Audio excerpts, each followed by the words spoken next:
నమస్తే Vishwas TV news కి స్వాగతం. ముందుగా ముఖ్యాంశాలు. వారణాసిలో నామినేషన్ దాఖలు చేసిన ప్రధాని మోదీ.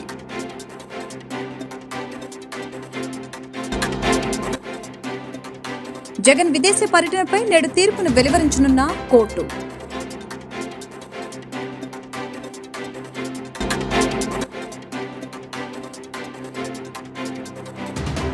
ఎన్డీఏ కూటమికి 24 ఎంపీ సీట్లు. ఎంపీ అభ్యర్థి సీఎం రమేష్ వెల్లడి. నరేంద్ర మోదీ వారణాసిలో ఇవాళ నామినేషన్ దాఖలు చేశారు. వారణాసి జిల్లా కలెక్టర్ కార్యాలయంలో ఎన్నికల రిటర్నింగ్ అధికారికి మోదీ తన నామినేషన్ పత్రాలను అందజేశారు. ఈ కార్యక్రమంలో బీజేపీ సీనియర్ నాయకులు, ఎన్డీఏ నేతలు హాజరయ్యారు. వారణాసి నుంచి మూడోసారి నామినేషన్ దాఖలు చేశారు. లోక్సభ ఎన్నికల్లో మంగళవారం కీలక ఘట్టం ఆవిష్కృతమైంది. పుష్య నక్షత్రం, గంగా సప్తమి కలిసి వచ్చిన సుముహూర్తాన ప్రధాని మోదీ వారణాసి నుంచి వరుసగా మూడోసారి నామినేషన్ వేశారు. పండితులు నిర్ణయించిన ముహూర్త సమయం ఉదయం 11:40. జిల్లా కలెక్టర్ కార్యాలయం వరకు కాన్వాయ్లో వచ్చిన మోదీ కారు దిగి నడుచుకుంటూ ఒక్కరి లోపలికి వెళ్లారు. అప్పటికే ఆ కార్యాలయంలో యూపీ సీఎం యోగి ఆదిత్యనాథ్ ఉన్నారు. మోడీ పేరును 4 కులాలకు చెందిన సామాన్యులు ప్రతిపాదించారు. వారిలో 2 ఓబీసీలు, 1 దళితుడు ఉన్నారు. ప్రతిపాదకుల్లో మరొకరైన ప్రముఖ జ్యోతిష్యుడు, అయోధ్యలో రామ్ లల్లా విగ్రహ ప్రాణ ప్రతిష్టకు ముహూర్తాన్ని నిర్ణయించిన పండిత్ గణేశ్వర్ శాస్త్రి ఈ పత్రాలపై తొలి సంతకం చేశారు. తన నామినేషన్ పత్రాల్లో పేర్కొన్న వివరాలన్నీ నిజమేనంటూ మోదీ రాజ్యాంగంపై ప్రమాణం చేసి ప్రమాణ పత్రాన్ని చదివి వినిపించారు. ఆపై ఆ పత్రాలను రిటర్నింగ్ అధికారి అయిన జిల్లా కలెక్టర్కు సమర్పించారు. ఏపీ ఎన్నికల నేపథ్యంలో సీఎం జగన్ ఎంతో బిజీగా గడిపారు. ఎన్నికలు ముగియడంతో ఆయన కాస్త విశ్రాంతి తీసుకోవాలని అనుకుంటున్నారు. ఈ క్రమంలో విదేశాలకు వెళ్లేందుకు తనకు అనుమతినివ్వాలని సిబిఐ కోర్టులో ఇటీవల పిటిషన్ దాఖలు చేశారు. ఈ నెల 17 నుంచి జూన్ 1వ తేదీ వరకు యూకే వెళ్లేందుకు అనుమతించాలని పిటిషన్లో కోరారు. తన కుమార్తెలు లండన్ లో ఉంటున్నారని వారి వద్దకు వెళ్లాలని తెలిపారు. యూకేతో పాటు జెరూసలం, స్విట్జర్లాండ్ కి వెళ్లాల్సి ఉందని చెప్పారు. అయితే జగన్ విదేశీ పర్యటనను అనుమతించవద్దని సిబిఐ కౌంటర్ దాఖలు చేస్తుంది. జగన్ ఫారిన్ టూర్ కు సంబంధించి కోర్టు తీర్పును వెలువరించనుంది. ఈ ఎన్నికల్లో 24 ఎంపీ సీట్లను గెలవబోతున్నామని అనకాపల్లి ఎన్డీఏ ఎంపీ అభ్యర్థి సీఎం రమేష్ అన్నారు. సోమవారం సాయంత్రం నాతవరంలో జరిగిన ఎన్నికల పోలింగ్ సరళిని నర్సీపట్నం ఎన్డీఏ అభ్యర్థి చింతకాయ అయ్యన్న పాత్రులతో కలిసి పరిశీలించారు. అనంతరం మీడియాతో మాట్లాడారు.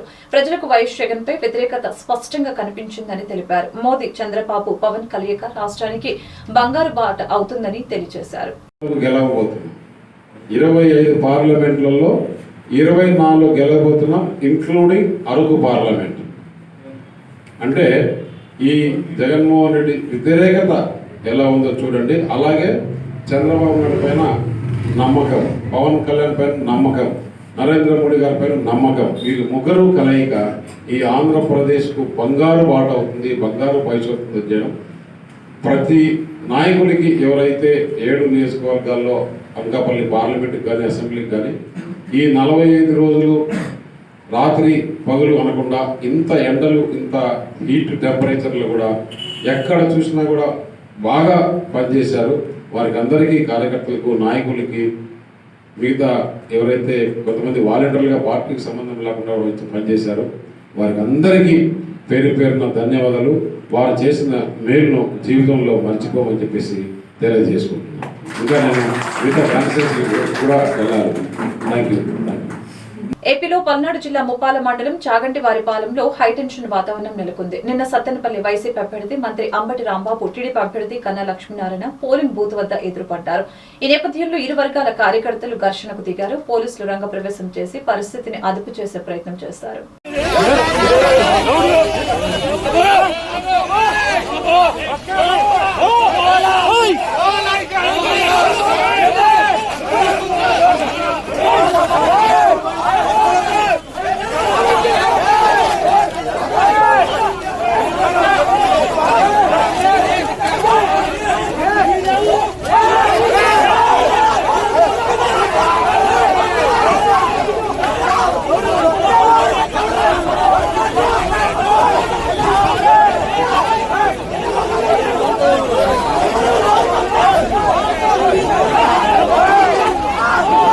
కావలి నియోజకవర్గం అల్లూరు మండలం బీరగుంట పంచాయతీలోని పోలింగ్ బూతుల వద్ద వైసీపీ నాయకులు టీడీపీ శ్రేణులపై దాడులకి తెగబడటంతో తెలుగుదేశం పార్టీకి చెందిన పొంకం సుధాకర్, శ్రీనివాసులు, పొంకం సురేష్, నవీన్లకు తీవ్ర గాయాలు అయ్యాయి. విషయం తెలుసుకున్న ఎన్డీఏ కూటమి కావలి అసెంబ్లీ అభ్యర్థి కావ్య కృష్ణారెడ్డి సోమవారం రాత్రి అల్లూరులోని ప్రభుత్వ ఆసుపత్రికి చేరుకుని చికిత్స పొందుతున్న వారిని పరామర్శించారు.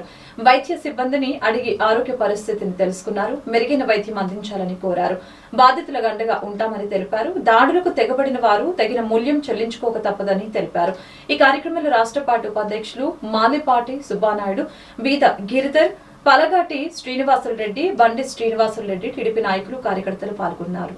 ప్రధానమంత్రి నరేంద్ర మోదీ నామినేషన్ ప్రక్రియకు హాజరయ్యారు.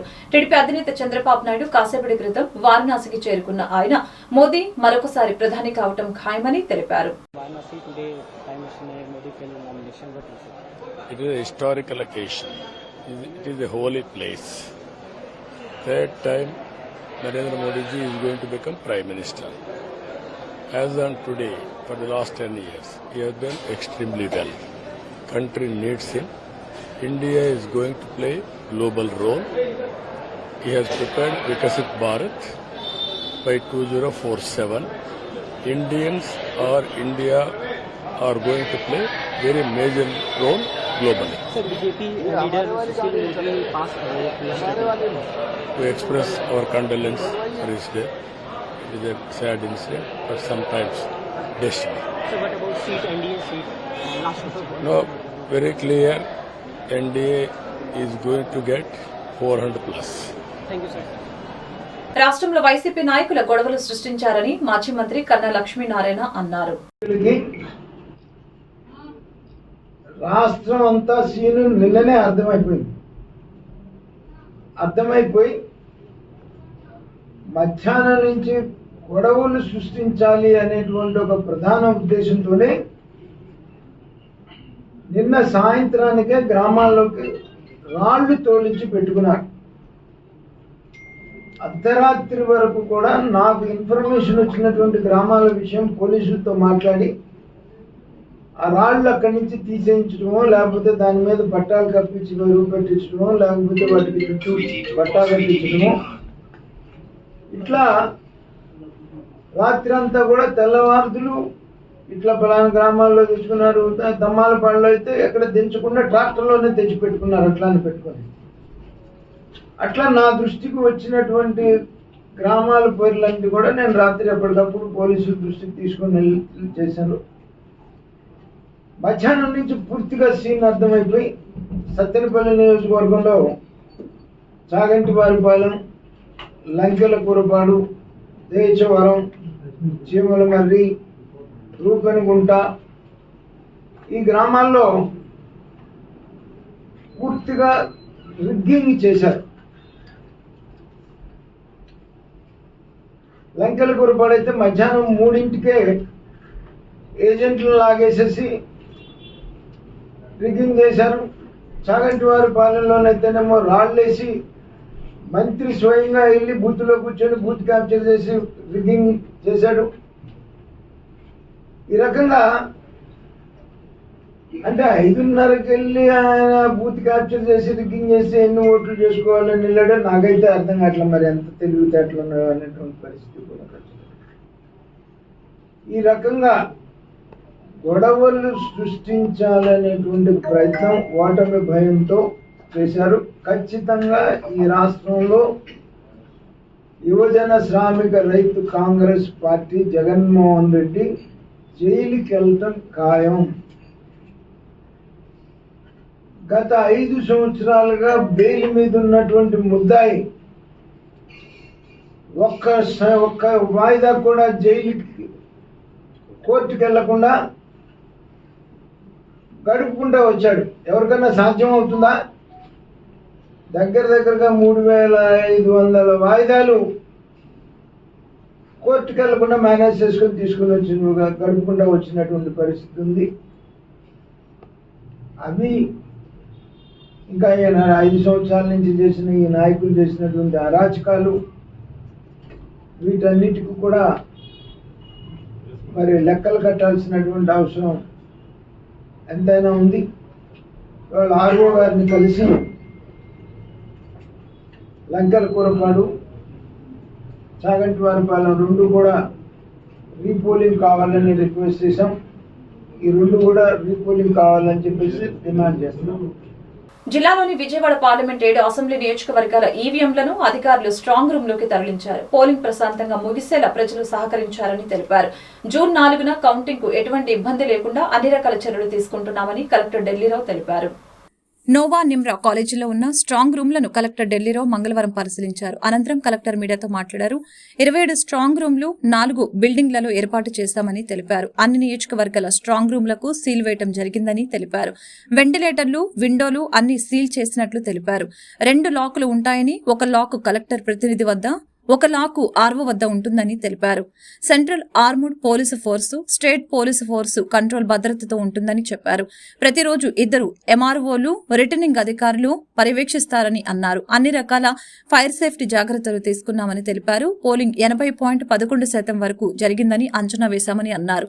జగ్గేపేటలో 90% దగ్గరలో పోలింగ్ జరిగినట్లు తెలిసిందే. పోలింగ్ ప్రశాంతంగా ముగిసేలా ప్రజలు సహకరించారని అన్నారు. జూన్ 4న కౌంటింగ్ కు ఎటువంటి ఇబ్బంది లేకుండా అన్ని రకాల చర్యలు తీసుకుంటామని కలెక్టర్ ఢిల్లీరావు తెలిపారు. మనం ఇక్కడ ఇబ్రహీంపట్నం దగ్గర చూపుడి దగ్గర ఉన్న permanent strong rooms, counting halls మన PC-12 విజయవాడ దగ్గర ఉన్నాం. Nova campus and Nimra campus, ఈ 2 క్యాంపస్లు కలిపి మొత్తం 7 సెగ్మెంట్స్కి సంబంధించిన 7 కాన్స్టిట్యూన్సీకి సంబంధించిన స్ట్రాంగ్ రూమ్స్, మొత్తం 27 స్ట్రాంగ్ రూమ్స్ అండ్ 4 బిల్డింగ్స్, 2 క్యాంపస్ల కింద అనేటువంటి ఉంది. అంతా కూడా అంటే పేరుకి 3 క్యాంపస్లు, కానీ అంతా కూడా ఒకే 1 కిలోమీటర్ రేడియస్లోనే అనేటువంటి ఇప్పటికే 4 నియోజకవర్గాలకు సంబంధించిన ఈవీఎంస్, వీవీప్యాట్స్ సీలింగ్ ప్రక్రియ పూర్తయింది. విజయవాడకి సంబంధించిన central, Vijayawada west, Vijayawada east, Mylavaram ఈ 4 కూడా సీలింగ్ ప్రక్రియ అబ్జర్వర్ సమక్షంలో మరియు క్యాండిడేట్ సమక్షంలో కంప్లీట్ చేసుకున్నాం. మిగిలిన 3 అంటే వాటి యొక్క రిసెప్షన్ తిరువూరులోన, జగ్గంపేటలోన, నందిగామలో జరిగింది. కాబట్టి ఆ రిసెప్షన్ అయిపోయాక ఆ మెటీరియల్ అంతా కూడా వాళ్ళు క్లోజ్డ్ వ్యాన్లో విత్ సెక్యూరిటీతో ఇప్పుడు ఇక్కడికి వస్తున్నారు. ఒక 1 అవర్లో ఇక్కడికి రావడం జరుగుతుంది. ఆ వచ్చిన తర్వాత ప్రాపర్గా మళ్ళీ స్ట్రాంగ్ రూమ్స్లో వాటిని ప్లేస్ చేసి బై 1:30 ఆ టైంలో అనేటువంటి మిగిలిన 3 కూడా అనేటువంటి సీలింగ్ ప్రక్రియ అబ్జర్వర్ సంవత్సరంలో అనేటువంటి చేయడం జరుగుతుంది.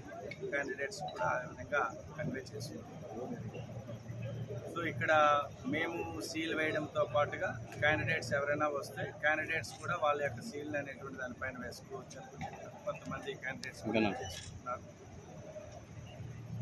ఏదైతే ఈసీఐ చెప్పినటువంటి ఇన్స్ట్రక్షన్స్ ప్రకారంగా పూర్తిగా వెంటిలేటర్స్ కానీ, విండోస్ కానీ అన్నీ కూడా ప్రాపర్గా అనేటువంటి సీల్ చేశాము. సింగిల్ డోర్ ఉండేటట్టుగా, డబల్ లాక్స్ ఉండేటట్టుగా చూసుకున్నాం. సో ఒక లాక్ అనేది కలెక్టర్ రిప్రజెంటేటివ్ దగ్గర ఉంటుంది, ఇంకొక లాక్ ఆర్ఓ దగ్గర అనేటువంటి ఉంటుంది. సో దానికి సీసీటీవీ అనేటువంటిది మొత్తం బిల్డింగ్ మొత్తానికి సీసీటీవీస్ అన్నీ కూడా చూడడానికి ఒక మానిటర్ అనేటువంటిది పెట్టుకున్నాము, కంట్రోల్ రూమ్. సో ఆ క్యాండిడేట్స్ ఎవరైనా ఒకవేళ రావాలనుకున్నట్టే కూడా అక్కడికి వచ్చి ప్రతిరోజు కూడా ఆ మానిటర్లో ప్రాసెస్ అంతా కూడా ఎలా ఉంది ఏంటి అనేటువంటిది ఉదయం గత 2-3 రోజుల నుండి ఏమైనా ఒకవేళ అక్కడ జరిగిన యాక్టివిటీస్ని కూడా రికార్డెడ్గా చూడాలని కూడా చూస్తున్నాం. ఇబ్రహీంపట్నంలోని Nimra Nova engineering medical college వద్ద పోలీసులు భారీగా భద్రత ఏర్పాట్లు చేశారు. ఏపీలో పోలింగ్ పూర్తయిన నేపథ్యంలో ఈవీఎంలు మైలవరం నియోజకవర్గంలోని ఇబ్రహీంపట్నం నిమ్రా కాలేజీ స్ట్రాంగ్ రూమ్లకు అధికారులు తరలించారు. ఇబ్రహీంపట్నం నోవా కాలేజీలో స్ట్రాంగ్ రూమ్ లో ఈవీఎంలను అభ్యర్థులకి చూపించిన అనంతరం అభ్యర్థుల సమక్షంలో స్ట్రాంగ్ రూమ్లకు మీనా సబర్వాల్ సీల్ వేశారు.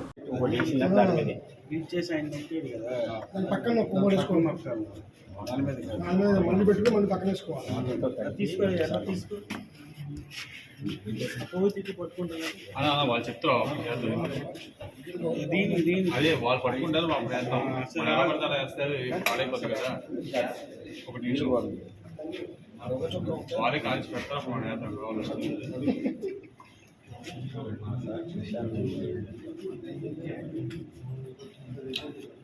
జిల్లాలోని విజయవాడ పార్లమెంట్ 7 అసెంబ్లీ నియోజకవర్గాల ఈవీఎంలను అధికారులు స్ట్రాంగ్ రూమ్ లోకి తరలించారు. పోలింగ్ ప్రశాంతంగా ముగిసేలా ప్రజలు సహకరించారని తెలిపారు. జూన్ 4న కౌంటింగ్ కు ఎటువంటి ఇబ్బంది లేకుండా అన్ని రకాల చర్యలు తీసుకుంటున్నామని కలెక్టర్ ఢిల్లీరావు తెలిపారు. నోవా నిమ్రా కాలేజీలో ఉన్న స్ట్రాంగ్ రూమ్లను కలెక్టర్ ఢిల్లీరావు మంగళవారం పరిశీలించారు. అనంతరం కలెక్టర్ మీడియాతో మాట్లాడారు. 27 స్ట్రాంగ్ రూమ్లు 4 బిల్డింగ్లలో ఏర్పాటు చేశామని తెలిపారు. అన్ని నియోజకవర్గాల స్ట్రాంగ్ రూమ్లకు సీల్ వేయడం జరిగిందని తెలిపారు. వెంటిలేటర్లు, విండోలు అన్ని సీల్ చేసినట్లు తెలిపారు. 2 లాకులు ఉంటాయని, ఒక లాకు కలెక్టర్ ప్రతినిధి వద్ద, ఒక లాకు ఆర్వో వద్ద ఉంటుందని తెలిపారు. Central armed police force, state police force control భద్రతతో ఉంటుందని చెప్పారు. ప్రతిరోజు 2 ఎంఆర్ఓలు, రిటర్నింగ్ అధికారులు పర్యవేక్షిస్తారని అన్నారు. అన్ని రకాల ఫైర్ సేఫ్టీ జాగ్రత్తలు తీసుకున్నామని తెలిపారు. పోలింగ్ 80.11% వరకు జరిగిందని అంచనా వేశామని అన్నారు. జగ్గేపేటలో 90% దగ్గరలో పోలింగ్ జరిగినట్లు తెలిసిందే. పోలింగ్ ప్రశాంతంగా ముగిసేలా ప్రజలు సహకరించారని అన్నారు. జూన్ 4న కౌంటింగ్ కు ఎటువంటి ఇబ్బంది లేకుండా అన్ని రకాల చర్యలు తీసుకుంటామని కలెక్టర్ ఢిల్లీరావు తెలిపారు. మనం ఇక్కడ ఇబ్రహీంపట్నం దగ్గర జూపిడి దగ్గర ఉన్న permanent strong rooms, counting halls మన PC-12 విజయవాడ దగ్గర ఉన్నాం. Nova campus and Nimra campus, ఈ 2 క్యాంపస్లు కలిసి మొత్తం 7 సెగ్మెంట్స్కి సంబంధించిన 7 కాన్స్టిట్యూన్సీకి సంబంధించిన స్ట్రాంగ్ రూమ్స్, మొత్తం 27 స్ట్రాంగ్ రూమ్స్ అండ్ 4 బిల్డింగ్స్, 2 క్యాంపస్ల కింద అనేటువంటి ఉంది.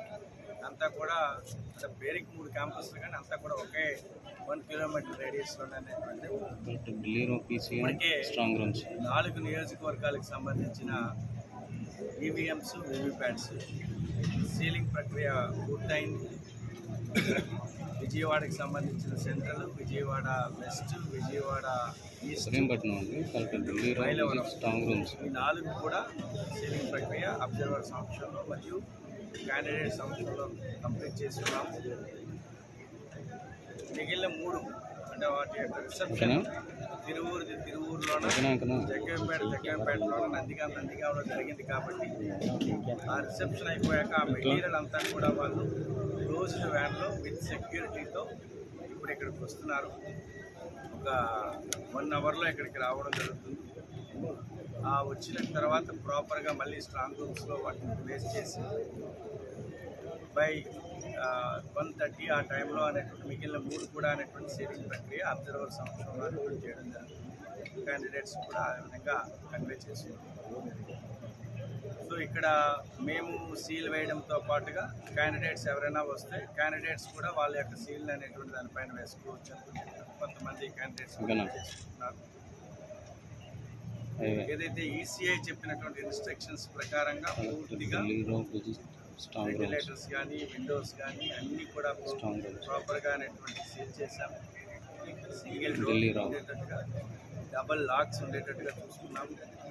సో ఒక లాక్ అనేది కలెక్టర్ రిప్రజెంటేటివ్ దగ్గర ఉంటుంది, ఇంకొక లాక్ ఆర్ఓ దగ్గర అనేటువంటి ఉంటుంది. సో దానికి సీసీటీవీ అనేటువంటిది మొత్తం బిల్డింగ్ మొత్తానికి సీసీటీవీస్ అన్నీ కూడా చూడడానికి ఒక మానిటర్ అనేటువంటి పెట్టుకున్నాము, కంట్రోల్ రూమ్. సో ఆ క్యాండిడేట్స్ ఎవరైనా ఒకవేళ రావాలనుకున్నట్టే కూడా అక్కడికి వచ్చి ప్రతిరోజు కూడా ఆ మానిటర్లో ప్రాసెస్ అంతా కూడా ఎలా ఉంది ఏంటి అనేటువంటి ఉదయం గత 2-3 రోజుల నుండి ఏమైనా ఒకవేళ అక్కడ జరిగిన యాక్టివిటీస్ని కూడా రికార్డెడ్గా చూడాలని కూడా చూస్తున్నాం. వార్త ముగించే ముందు ముఖ్యాంశాలు మరొకసారి. వారణాసిలో నామినేషన్ దాఖలు చేసిన ప్రధాని మోదీ.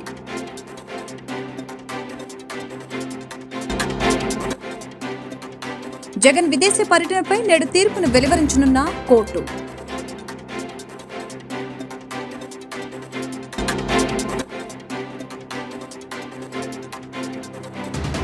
ఎన్డీఏ కూటమికి 24 ఎంపీ సీట్లు. ఎంపీ అభ్యర్థి సీఎం రమేష్ వెల్లడి. ఈ వార్తలు ఇంతటితో సమాప్తం. మరొక బులెటిన్ మళ్ళీ కలుద్దాం. నమస్కారం.